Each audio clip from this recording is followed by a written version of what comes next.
ओम साईं राम। स्वागत है आप सभी का एक बार फिर से। तो आज के इस वीडियो में मैं आप सभी को बताऊंगा कि आखिर गुरु की आवश्यकता क्यों है, गुरु के बिना ज्ञान क्यों नहीं मिलता, गुरु के बिना किसी भी प्रकार की आपके काम में सफलता क्यों नहीं मिलता।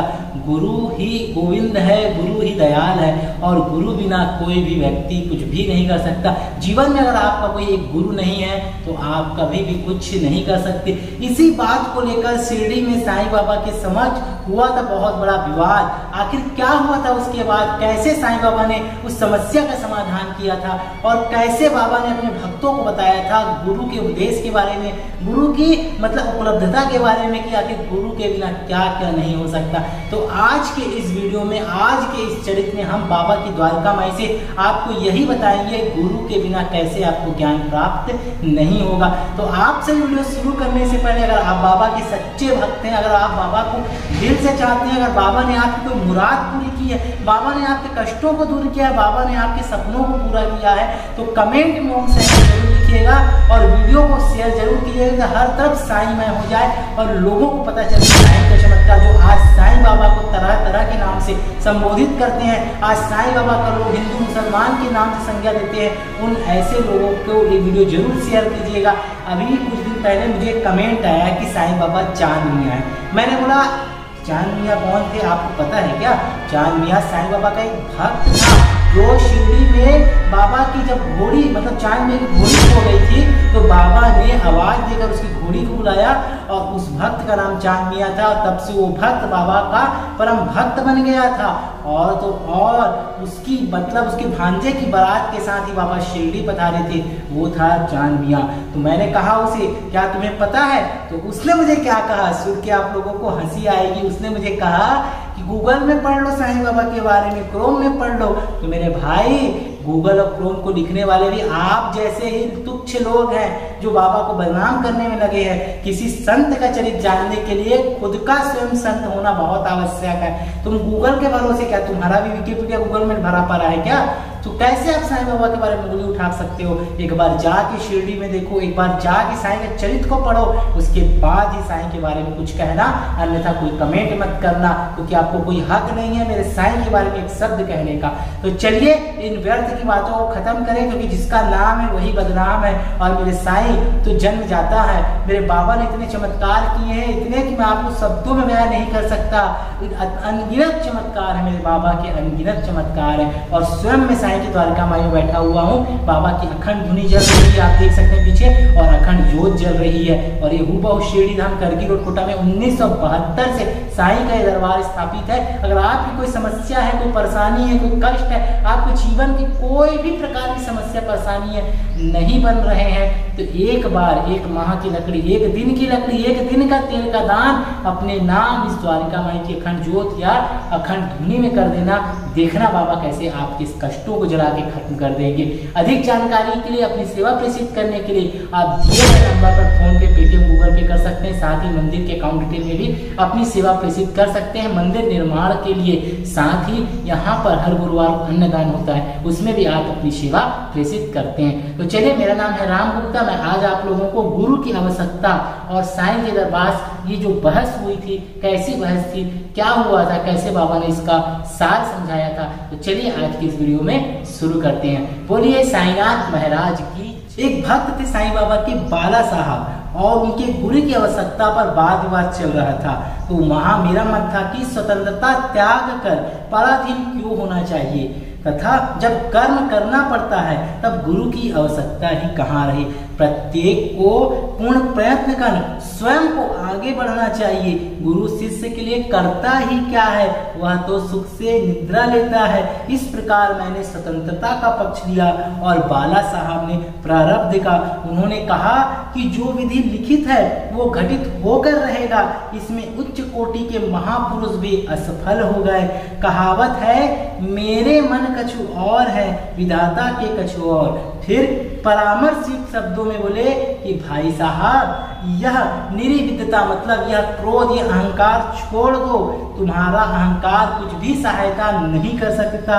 इस प्रकार दो व्यक्तियों के पक्ष में खंडन मंडन और विवाद में लगभग 1 घंटा व्यतीत हो गया और सदैव के बाद यही निष्कर्ष निकला और तंग और विवश होकर विवाद को वहां पर खत्म करना पड़ा। इसका परिणाम यह हुआ कि उस व्यक्ति की मानसिक शांति भंग हो गई तथा उसे अनुभव हुआ कि जब तक घोर दैहिक बुद्धि और अहंकार ना हो तब तक विवाद संभव नहीं है। वस्तुतः ये अहंकार ही हमारे विवाद की जड़ है। किसी भी प्रकार का आपका किसी से भी विवाद होता है, अगर आप उससे लड़ते जा रहे हैं, झगड़ते जा रहे हैं, तो आप उसमें जीतेंगे नहीं। आपको अहम है, अहंकार है, अपने पैसे का अहंकार है, अपने दौलत का अहंकार है, अपने आसपास जो लोग आपको सपोर्ट कर रहे हैं वही लोग हैं जो आपको अंत समय में छोड़ कर जाएंगे, जो कुछ भी नहीं कर पाएंगे। इसलिए अहंकार कभी नहीं करना चाहिए। यही मेरे बाबा ने अपने द्वारिका माई में हर समय अपने भक्तों को समझाया, और मैं खुद बाबा का एक छोटा सा भक्त हूँ जो मैं आप लोगों को गुरु की आवश्यकता और गर्मा गर्म जो बहस शिरडी में हुआ था उस विषय में आप लोगों को मैं बता रहा हूँ। जब अन्य लोगों के साथ वो भक्त बाबा की द्वारका माई में गया तब बाबा ने काका साहब को संबोधित करके प्रश्न किया कि साठेवाड़ा, जो साठेवाड़ा भवन था बाबा का, वहाँ क्या चल रहा था, किस विषय में विवाद था। और फिर बाबा ने उस भक्त की ओर दृष्टिपात करके मतलब देखते हुए बोला कि ये जो हेमंत पंत ने क्या कहा, ये शब्द सुनकर वहां पर जो भक्त था बाला साहब वो अचंभित हो गया। और साठेवाड़ा, जो साठेवाड़ा है और जो बाबा की द्वारका माई है, उन दोनों के बीच में बहुत ही ज्यादा अंतर था। और आप खुद समझ सकते हो कि बाबा कहाँ और साठेवाड़ा कहाँ। ये सर्वज्ञ अंतर्यामी होते हुए बाबा को ये सब का ज्ञान कैसे हो सकता था, यही मैं सोचने लगा था, यही वो भक्त भी सोचने लगा था। और बाबा ने हेमंत पंत के नाम से आखिर उस भक्त को क्यों संबोधित किया था। हेमंत पंत हेमाद्रि पंत का अपभ्रंश है।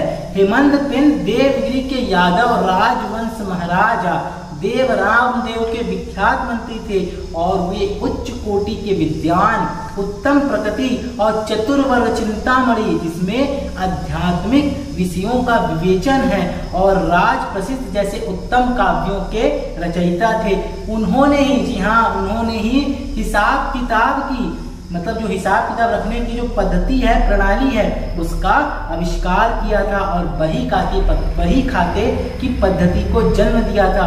और कहाँ उस भक्त ने कहा, और कहाँ मैं इसके विपरीत एक अज्ञानी मूर्ख और मंदमती हूँ। अतः मेरी समझ में ये नहीं आ रहा है कि मुझे इस प्रकार की विशेष उपाधि से विभूषित करने का बाबा का क्या तात्पर्य है। गहन विचार किया उस भक्त ने और इस निष्कर्ष पर पहुंचा, कहीं मेरे अहंकार को चूर्ण करने के लिए मतलब खत्म करने के लिए ही तो नहीं बाबा ने मुझे इस अस्त्र का प्रयोग किया, ताकि मैं और उस भक्त भविष्य में सदैव के लिए विनम्र हो जाऊं, अथवा कहीं ये मेरे वाक चातुर्य के उपलक्ष्य में मेरी प्रशंसा तो नहीं। इस प्रकार बाबा ने उस भक्त का अहम को नष्ट किया और गुरु की आवश्यकता को बताया। भविष्य पर जब दृष्टिपात करने से प्रतीत होता है कि बाबा के द्वारा हेमंत पंत की उपाधि से विभूषित करना कितना ही अर्थपूर्ण और भविष्य गोचर था।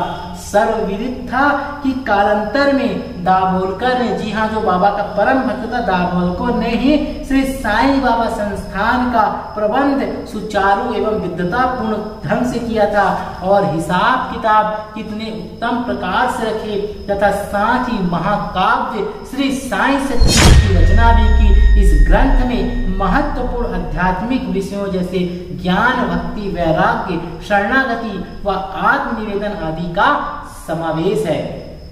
अगर आप बाबा के भक्त हैं, बाबा से अभी अभी जुड़े हैं, तो एक बार बाबा के चरित्र को जरूर पढ़ना और दिल से पढ़ना, तभी आपको बाबा के बारे में पता चलेगा, तभी आपको बाबा की शक्तियों के बारे में पता चलेगा, तभी आप जानेंगे कि आखिर कौन है शिरडी के साईं बाबा, जिसके दर पे आज लाखों करोड़ों की संख्या में भक्त पहुंच रहे हैं, जिसके भक्त आज दूर दूर हर कोने में दुनिया के विदेशों में भरे पड़े हैं, जो बाबा के एक आदेश पर दौड़े चले आते हैं और जो बाबा के लिए अपना सर्वस्व निछावर कर देते हैं। ऐसे हमारे परम पिता परमेश्वर अनंत कोटि ब्रह्मांड नायक श्री सच्चिदानंद सद्गुरु साईनाथ महाराज की जय। कमेंट में ओम साईं राम जरूर बोलिएगा और वीडियो को ज्यादा से ज्यादा शेयर कीजिएगा। अब हम आपको बताते हैं गुरु की आवश्यकता। बाबा ने एक उद्गार प्रकट किया या इस पर हेमांड पंत द्वारा कोई लेख या स्मृति प्राप्त नहीं हुए थे, परंतु काका साहब दीक्षित जो बाबा के एक परम भक्त थे ने लेख प्रकाशित किया और बाबा से भेंट करने के दूसरे दिन ही हेमांड पंत और काका साहब ने बाबा की द्वारका माई में जाकर घर लौटने की अनुमति मांगी। जी हाँ, ध्यान दीजिएगा, उस भक्त ने बाबा से घर वापसी की अनुमति मांगी, बाबा ने स्वीकृति दे दी। अब किसी ने प्रश्न कर दिया कि बाबा कहाँ जाए, तो उत्तर मिला ऊपर जाओ। फिर प्रश्न आया कि आखिर मार्ग कैसा है, बाबा बोले अनेक पंथ हैं, यहाँ से भी एक मार्ग है, परंतु यह मार्ग बहुत कठिन है और इस मार्ग में तुम्हें सिंह और भेड़िए भी मिलेंगे। तब काका साहब ने कहा यदि हमारे साथ पथ प्रदर्शक साथ हो तो, तब बाबा ने कहा तब कोई कष्ट ना होगा, मतलब बिना गुरु के ज्ञान नहीं मिलता। अगर आपके साथ गुरु है तो आपका जीवन शुरू है और शुरू ही रहेगा, कभी खत्म नहीं होगा। यही बाबा ने द्वारका माई में अपने भक्तों को बताया था, यही बाबा ने गुरु की आवश्यकता के बारे में बताया था। अब बाबा ने कहा कि तब कष्ट कोई नहीं होगा, पथ प्रदर्शक तुम्हारी सिंह और भेड़ियों से भी रक्षा करेगा और तुम्हें सीधे अपने मंजिल तक पहुंचा देगा, परंतु उसके अभाव में बिना गुरु के, बिना पथ प्रदर्शक के जंगल में मार्ग भूलने या गड्ढे में गिर जाने की संभावना बहुत है। दाभोलकर जो बाबा का भक्त था, उपयुक्त प्रसंग के अवसर पर जो ये बात चल रही थी द्वारका माई में, वहां पर वो उपस्थित था। उन्होंने सोचा कि जो बाबा कह रहे हैं कि गुरु की आवश्यकता क्यों है, इस प्रश्न का उत्तर सदा के लिए उन्होंने मन में यह गांठ बांध ली कि अब किसी विषय पर साईं बाबा के साथ या किसी भी भक्त के साथ वो वाद विवाद नहीं करेंगे और स्वतंत्र या परतंत्र व्यक्ति आध्यात्मिक विषयों के लिए कैसा सिद्ध होगा। प्रत्युत इसके विपरीत यथार्थ में परमार्थ लाभ केवल गुरु के उपदेश पालन में ही निहित है। इन उपदेशों का वर्णन साईं के काव्य ग्रंथ में कहा गया है कि जिसमें लिखा है कि राम और कृष्ण महान अवतारी होते हुए भी आत्मानुभूति के लिए राम को अपने गुरु वशिष्ठ और कृष्ण को अपने गुरु संदीपनी की शरण में जाना पड़ा था। इस मार्ग में उन्नति प्राप्त करने के लिए केवल और केवल श्रद्धा और धैर्य, यही दो गुण सहायक है। तो बोलिए साईनाथ महाराज की जय। तो देखा आपने कैसे बाबा ने कहा है, कैसे बाबा ने अपने चरित्र में कहा है। और ये जो आप खुद सुनिए, जो ये हम बता रहे हैं, ये साईं सच्चरित्र की कथा है, जो एक सत्य कथा है जिसके बारे में हम आप लोगों को बता रहे हैं। और यहाँ पर स्वयं बाबा ने श्री राम और कृष्ण का जिक्र करते हुए कहा है कि किस तरह उन्होंने अपने जीवन काल में अपने गुरु के पास गए थे और तभी उन्हें ज्ञान प्राप्त हुआ।